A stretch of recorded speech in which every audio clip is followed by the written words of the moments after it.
Lantas bagaimana nasib integritas pemilu 2024? Kita akan membahasnya dengan Komisioner KPU Republik Indonesia Idam Qolik. Mas Idam, selamat pagi, apa kabar?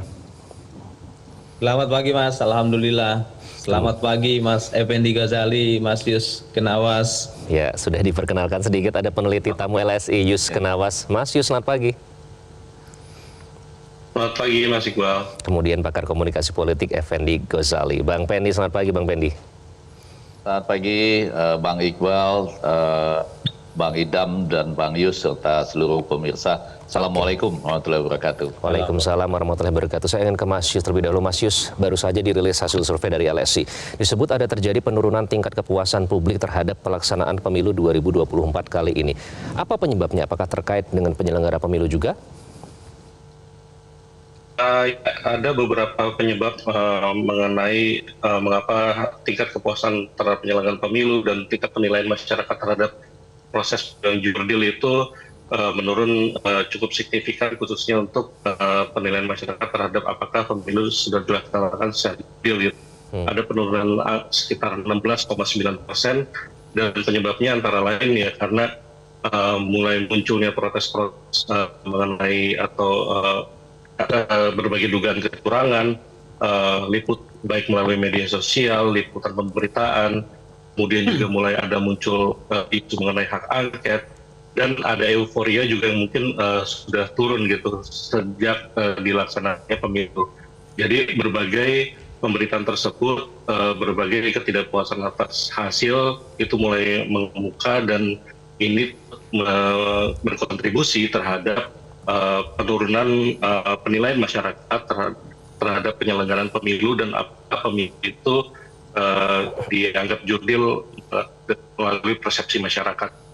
Oke, Mas Idam, ini artinya KPU sekarang sedang disorot begitu ya, di bawah spotlight begitu terkait dengan penyelenggaraan pemilu. Terkait dengan yang pertama ada dugaan kecurangan, kemudian belum lagi soal pemungutan suara ulang kemarin yang Bawaslu merekomendasikan kalau tidak salah lebih dari 700 pelaksanaan pemungutan suara ulang, tapi KPU hanya melaksanakan 680.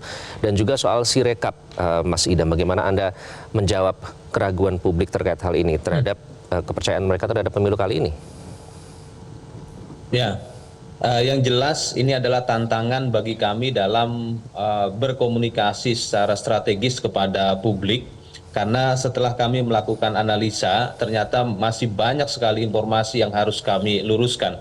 Misalkan saja tadi Mas Iqbal itu menggunakan kata KPU berkilah atau KPU berkelit ya, dalam menjelaskan tentang Sirekap.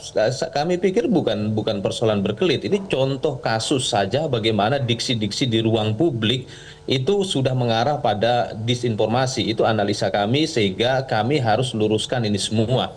Nah, misalkan saja persoalan Sirekap, memang dari sisi regulasi, Sirekap itu adalah alat bantu. Itu ada dalam teks regulasi yang kami terbitkan, dan hal ini telah kami tetapkan, dan melalui proses yang panjang semuanya terlibat. Ini contoh kasus saja.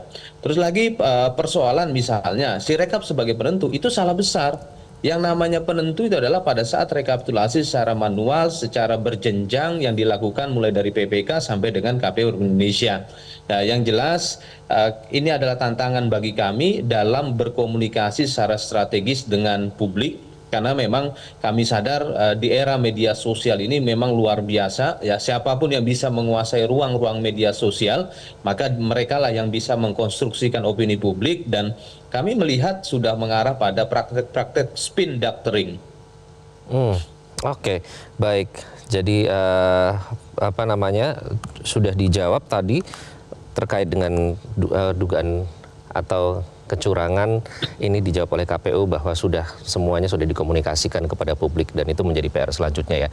Bang Pendi, kalau kita tarik relevansinya ya dari hasil survei dari LSI, kemudian tadi KPU juga sudah menjawab, sudah melakukan segalanya terutama dalam hal komunikasi. Bagaimana Anda melihat kecurangan pemilu yang ditemukan ini disebut tidak ditanggapi serius oleh KPU Bawaslu? Apa dampaknya terhadap integritas pemilu itu sendiri dan legitimasinya di mata publik? Tapi nanti kami harus jeda terlebih dahulu. Tetaplah bersama kami di Selamat Pagi Indonesia. Anda kembali di Selamat Pagi Indonesia, pemirsa masih membahas terkait dengan sorotan masyarakat terhadap pelaksanaan pemilu 2024 kali ini dengan berbagai dugaan kecurangan yang terjadi dan juga monitor dari masyarakat yang berpartisipasi untuk turut mengawasi. Bang Pendi, tadi kita sudah mendengarkan ya hasil survei dari LSI dan juga jawaban dari KPU. Tapi kenyataannya memang Sirekap ini menimbulkan gaduh ya, karena meskipun itu sebagai alat bantu, tapi mereka kan langsung memantau langsung 24 jam begitu, tapi kenyataannya malah jadi ada yang bahkan saling berantem begitu antar pendukung gara-gara Sirekap ini tidak bisa diandalkan. Nah, kalau Anda melihat terkait dengan Sirekap, kemudian berbagai permasalahan tersebut dan publik juga menilai terkesan ya tidak ditanggapi serius oleh KPU Bawaslu, apa dampaknya terhadap integritas dan juga legitimasi dari pemilu itu, Bang Pendi? Ya, Iqbal dan para pemirsa, ada 3 hal yang saya mau sampaikan pelan-pelan. Tapi yang pertama saya mau katakan sebetulnya pada bagian tertentu ini kesalahan kita semua ya. Kesalahan kita dalam arti pada waktu persiapan dulu kita tidak cukup kritis dan tidak cukup teliti. Sekarang yang kita terima adalah akibatnya. Ketika berbicara apakah pemilu ini berintegritas, Yus tadi sudah menyampaikan hasil risetnya makin lama makin turun ini ya, integritas pemilunya gitu di mata publik. Tapi saya mau menyampaikan 3 hal itu adalah yang pertama, kalau itu ada film Dirty Vote, sebetulnya kami secara kualitatif menemukan banyak sekali persoalan dirty social aids. Jadi persoalan bantuan sosial ini ya, dulu saya sempat ribut serius untuk mengatakan harus ada datanya secara nasional itu kapan bantuan sosial ini ada di daerah mana, apakah digunakan secara gamblang buat kepentingan elektoral misalnya. Ini kan saya tadi baca di Kompas juga kalau nggak salah ya, begitu besar orang yang menerima bantuan sosial dalam pemilu ini ya, dan kemudian apa akibatnya. Jadi itu ada satu persoalan tadi yang saya sebutkan. Persoalan yang kedua, betul sekali Sirekap ini, Mas Idam, teman-teman di Bawaslu dan KPU, itu akhirnya kan sekarang harus bekerja keras, ya selamat bekerja keras lah ya, di tengah pasti penurunan persepsi publik terhadap integritas itu, karena 2 hal. A-nya, ini kan tidak masuk akal, real count itu berlangsung begitu lama dan panjang gitu. Saya yakin B-nya,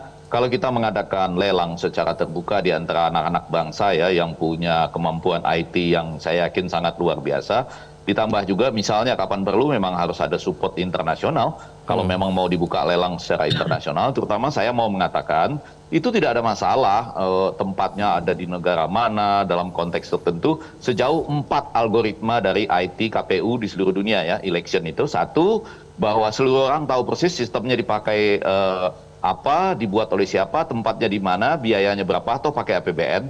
Yang kedua, seluruh pesertanya tahu persis keunggulannya apa. Yang ketiga, kelemahannya apa, dan kemudian ada update-nya ya secara berkala selama misalnya 6 jam sekali. Kalau itu ada, harusnya saya yakin Iqbal dan para pemirsa 2 kali 24 jam sudah selesai itu yang namanya Sirekap. Bahwa Sirekap ini bermasalah nggak usah jauh-jauh, saya sendiri mengalaminya nih Pak Iqbal.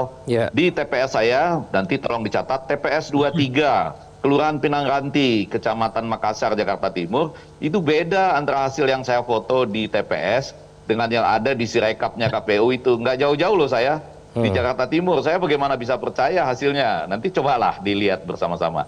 Nah yang ketiga, tentu saja integritas pemilu ini bermasalah karena ada kaitannya dengan pelanggaran etika. Tadi saya lihat ada beberapa pengamat ya, sudah antara lain Prof. Ikrar Sabakti ya, yang membicarakan soal etika dan lain-lain. Itu saya juga bingung, Iqbal, ya ini mungkin menjadi perhatian menarik, Yus ya.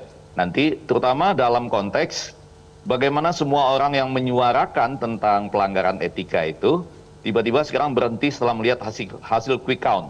Hasil quick count ini cuma melukiskan 2 hal ya sebetulnya. Yang pertama, apakah publik tidak mengerti tentang pelanggaran etika, ataukah publik itu tidak peduli dengan pelanggaran etika. Sementara seluruh guru besar Civitas Akademika yang peduli terhadap pelanggaran etika harusnya tidak boleh diam atau berhenti ketika sudah keluar hasil quick count. Jadi kurang lebih secara kualitatif 3 hal itu, Iqbal dan para pemirsa, yang membuat pemilu ini mengalami penurunan integritasnya dan makin lama makin turun, saya rasa Yus ya, di mata publik dengan segala yang harus diperbaiki bersama dengan kerja keras Mas Iqbal dan semua teman-teman yang lain. Oke, tadi Mas Yus menyebut ya tingkat kepercayaan atas pemilu yang jujur dan adil juga turun di bahkan sampai 20%. Nah, apa alasan dari penurunan kepercayaan terhadap pemilu terutama yang jujur dan adil tersebut? Ya, seperti saya sebutkan sebelumnya, Mas Iqbal, jadi berbagai dinamika yang terjadi pasca pemilu, adanya berbagai dugaan kecurangan, adanya ketidaksinkronan antara data yang tadi Mas Effendi sebutkan, antara data di TPS dengan data yang ada di situs KPU, terus kemudian lagi adanya euforia yang sudah mulai menurun, itu menyebabkan penilaian masyarakat, persepsi masyarakat terhadap penyelenggaraan pemilu yang jurdil itu makin menurun juga, Mas Iqbal. Jadi memang harus di-highlight juga bahwa penilaian masyarakat terhadap kecurangan juga ada yang sifatnya partisan, karena cenderung lebih tinggi di masyarakat yang mendukung pasangan nomor 1 dan nomor 3, namun tidak menutup kemungkinan kalau misalkan isu ini terus bergulir, kemudian makin banyak ditemukan adanya dugaan kecurangan, persepsi tersebut akan terus menurun, Mas Iqbal.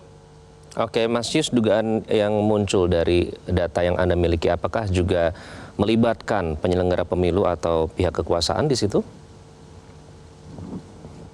Di data yang kami miliki tidak ada yang menunjukkan terhadap penyelenggara pemilu atau pemegang kekuasaan, namun yang diapresiasi dari masyarakat berdasarkan data yang kami miliki adalah penyelenggara di tingkat TPS itu dinilai cukup adil, berkinerja dengan baik gitu. Tapi untuk dua data tersebut sendiri memang tidak tertangkap dalam survei yang kami lakukan 5 hari pasca penyelenggaraan pemilu.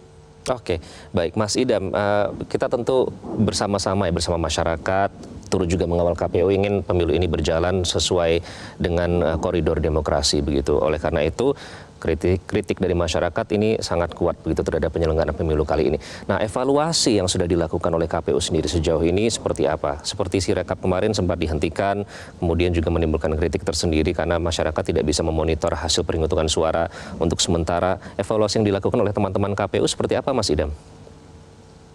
Ya, kami memandang bahwa kritik itu adalah mekanisme early warning system bagi kami, sebagai mekanisme peringatan dini dalam rangka kami terus memperbaiki komunikasi publik kami.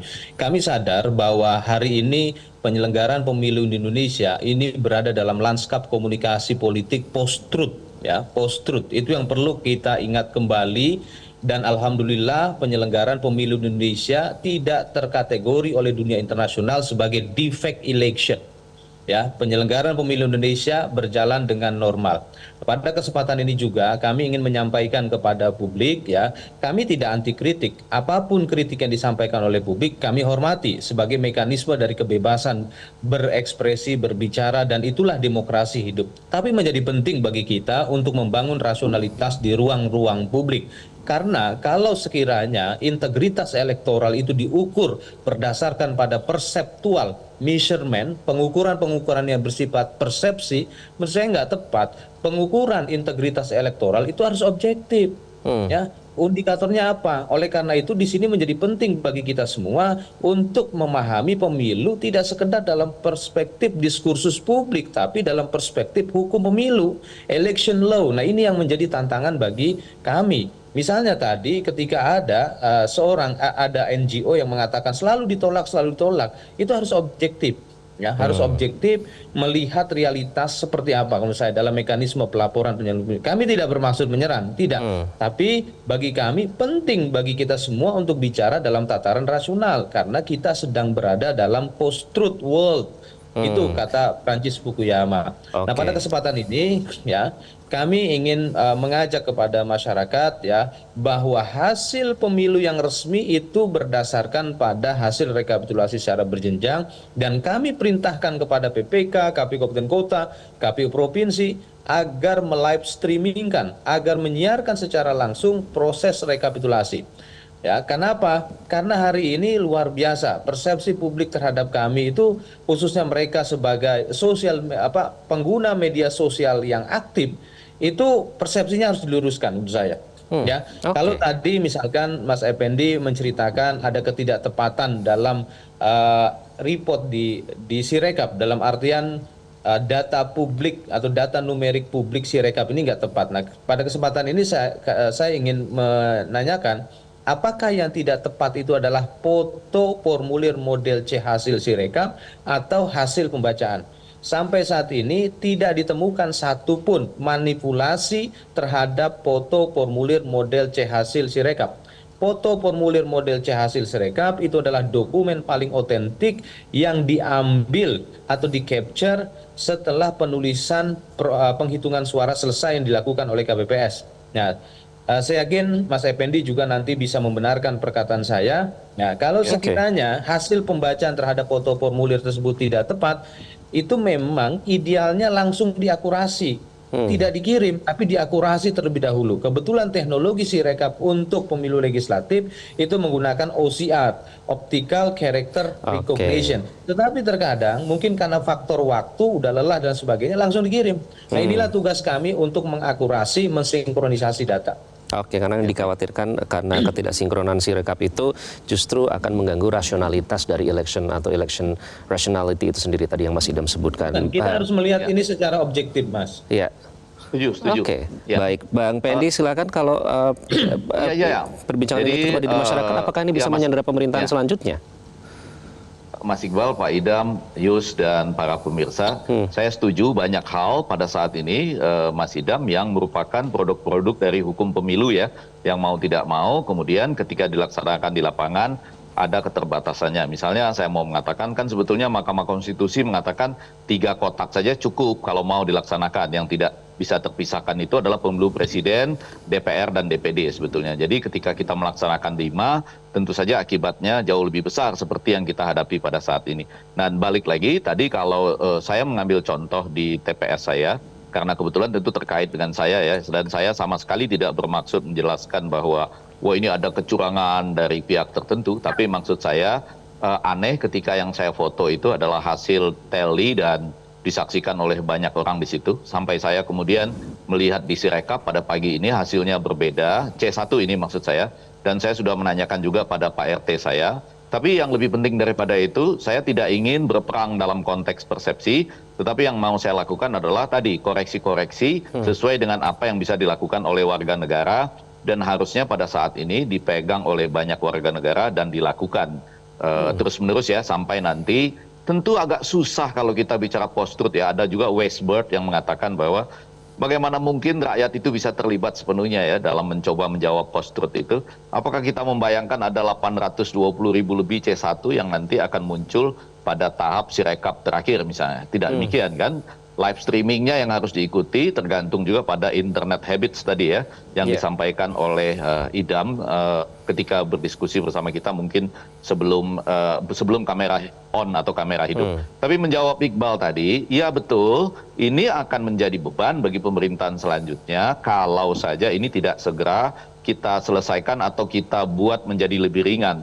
Yang mau saya katakan adalah kita tidak bisa mengatakan kubu yang melakukan kritik itu adalah partisan ya, dalam konteks orang punya hak loh. Jadi kalau ada pemenang pemilu misalnya dengan 58%, maka kita harus menghargai, mengapresiasi semua semangat kritik dari 42% lainnya misalnya, karena mereka menginginkan pemilu kita itu berintegritas tinggi sehingga pemerintahan selanjutnya itu bisa melaksanakan pemerintahnya dengan sangat baik seperti yang disampaikan Iqbal tadi. Nah, pada bagian lain tadi saya katakan ada teman-teman juga perguruan tinggi, guru besar, sivitas akademika yang menurut saya juga menunjukkan keanehan. Jadi kalau Anda melihat hasil quick count dengan angka yang tinggi 58% atau apa, itu tidak berarti pelanggaran etika selesai loh.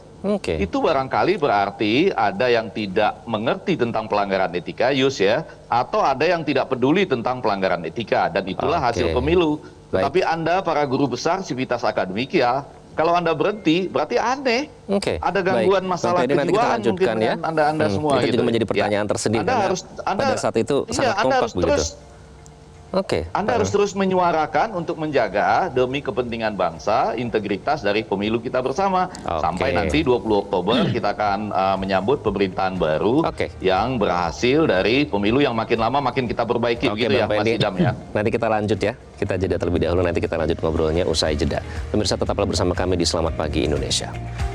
Anda kembali di Selamat Pagi Indonesia. Pemirsa, saya ingin ke Mas Yus. Mas Yus, tadi seperti kata Mas Idam, kita harus memandang segala sesuatu secara objektif. Nah, secara objektif dari hasil survei yang Anda miliki, dari data yang Anda miliki, apakah publik masih percaya dengan hasil dari pemilu 2024 ini? Ya, secara umum publik masih percaya terhadap hasil dari pemilu 2024 ini. Dari survei yang kami lakukan, di 74,8% masih mempercayai hasil pemilu 2024 ini. Namun memang seperti tadi sudah disampaikan, ada catatan-catatan kritis dari publik yang kalau tidak diantisipasi ke depannya ini berpotensi untuk terus menurunkan tingkat kepercayaan publik terhadap hasil pemilu dan tentunya akan membebani legitimasi pemerintahan berikutnya, Mas Iqbal. Oke, apa saja poin yang ditanyakan kepada responden terkait dengan hal ini, Mas Yus? Jadi ada beberapa pertanyaan yang kami tanyakan, misalkan penilaian masyarakat apakah ada banyak kecurangan dalam penyelenggaraan pemilu, dan kemudian kami juga membaginya berdasarkan meng-cross-check-nya dengan tingkat dukungan kepada masing-masing paslon, dan memang terlihat ada kecenderungan partisan dalam menilai mengenai hasil penyelenggaraan pemilu, Mas Iqbal, di mana di pasangan nomor 1 dan pasangan nomor 3 tingkat penilaian masyarakat terhadap banyaknya kecurangan itu lebih tinggi dibandingkan dengan mereka yang mendukung paslon nomor 2 gitu. Dan yang lain yang kami tanyakan juga itu berdasarkan pilihan partai politik, ini juga menunjukkan bahwa pendukung partai politik di luar pasangan nomor 2 juga memiliki persepsi yang lebih negatif dibandingkan mereka yang mendukung partai politik di yang mendukung pasangan nomor 2 gitu. Kami juga menanyakan beberapa hal lain mengenai apakah Anda menerima bansos selama beberapa bulan kemarin, dan 24% responden misalkan menyatakan mereka menerima bansos. Namun yang harus di-highlight juga berdasarkan temuan kami, dari mereka yang menerima bansos, mereka yang tidak menerima bansos memang mayoritas pendukung pasangan nomor 2 gitu. Memang permasalahan mengenai bansos ini kan juga tidak bisa dilepaskan dari keseluruhan penyelenggaraan pemilu yang kemarin banyak mendapat kritikan gitu. Dan tadi benar Bang Effendi bahwa kecurangan itu juga tidak harus dilihat hanya saat pemilu dilangsungkan, tapi keseluruhan prosesnya juga harus dievaluasi juga. Tidak hanya pada saat atau setelah, tapi juga sebelumnya. Mas Idam yang juga menjadi sorotan adalah Bawaslu ya. Nah, ini kan seperti bekerja bersama begitu. Bagaimana sinergi yang dibangun antara KPU dengan Bawaslu selama setelah proses pemungutan suara dan nanti akan segera mengumumkan hasilnya ini? Apakah masih membangun sinergis tersebut? Apa saja yang dilakukan? Undang-undang telah mengatur dengan eksplisit tentang posisi Bawaslu. Bawaslu adalah sama-sama penyelenggara. Hal ini termaktub di dalam pasal 1 ayat 7 Undang-Undang Nomor 7 Tahun 2017. Bawaslu adalah kolega kami dalam menyelenggarakan pemilu, ya, sesama penyelenggara pemilu, dan Bawaslu juga adalah lembaga yang diberikan kewenangan otoritatif untuk melakukan pengawasan dan penegakan hukum pemilu. Dan kami selama ini intens melakukan komunikasi, dan bahkan semalam saja kami rapat itu sejak sore sampai dengan jam 12.30 malam ya, tengah malam semalam. Itu bukti bahwa kami intens melakukan komunikasi, dan kami juga intens sharing terhadap situasi-situasi strategis, dan kami yakin Bawaslu dapat bekerja dengan baik, di mana Bawaslu bekerja sesuai dengan aturan yang diberlakukan dalam Undang-Undang Pemilu. Oke, komunikasi masih intens dilakukan ya. Bang Pendi, terakhir kita tentunya menginginkan pemilu yang hasilnya legitimasinya diakui oleh masyarakat. Nah, apa yang harus ditunjukkan, dibuktikan oleh para penyelenggara pemilu dan pihak berwenang dalam hal ini supaya tujuan itu terwujud? Ya, Iqbal dan para pemirsa, saya masih percaya hasil pemilu dan saya masih terus mengapresiasi kinerja KPU, Bawaslu, serta seluruh pihak ya, sambil mengatakan tentu saja sebagai warga negara kita semua harus terus melakukan pengawasan ya, dan kemudian suara-suara baik itu kritis maupun berupaya memperbaiki harus terus jalan sampai nanti rekapitulasi dari real count ya, Bang Idam. Ditambah lagi juga dengan biar saja kalau ada hak angket mengalir, kemudian juga perselisihan di Mahkamah Konstitusi, semuanya kita cermati dengan sangat baik. Karena seperti yang saya disampaikan Yus juga tadi, soal bansos tentu nggak ada urusannya dengan KPU dan Bawaslu begitu. Itu adalah mekanisme politik tersendiri yang unik. Jangan-jangan Mas Idam itu nggak pernah dilihat secara khusus, ataupun saya dengar sudah ada juga pengamat internasional yang bersuara secara unik ya tentang pemilu yang diwarnai oleh bantuan sosial demikian masif misalnya. Itu nanti membutuhkan penelitian kualitatif tersendiri. Nah, pada ujungnya saya mau mengatakan kita tetap setia saja pada tugas kita masing-masing sambil mempercayai proses-proses yang ada. Toh memang pernah ada kesalahan-kesalahan kita dalam mempersiapkan misalnya peranata hukumnya. Dan paling terakhir, sekali lagi saya tetap mengharapkan suara-suara dari akademisi, guru besar itu tetap jernih saja. Suara tentang pelanggaran etika itu tidak boleh berhenti dengan hasil quick count. Mana ada relevansinya yang seperti itu. Jadi harus selamat berjuang, selamat terus bekerja. Iya, teman-teman KPU, Bang Idam, wajahnya itu juga tetap dibuat tersenyum walaupun lelah ya. Tetap semangat dan tetap jangan jerah-jerah mendengar kritik dari kami. Selamat pagi semuanya, selamat pagi Indonesia. Baik, terima kasih Bang Pendi, Mas Yus, Mas Idam, jangan lelah-lelah untuk kami hubungi ya nanti untuk meminta konfirmasi. Terima kasih Mas Idam, Mas Yus, dan juga Bang Pendi sudah bergabung di Selamat Pagi Indonesia. Jelajahi cara baru mendapatkan informasi. Download Metro TV Extend sekarang.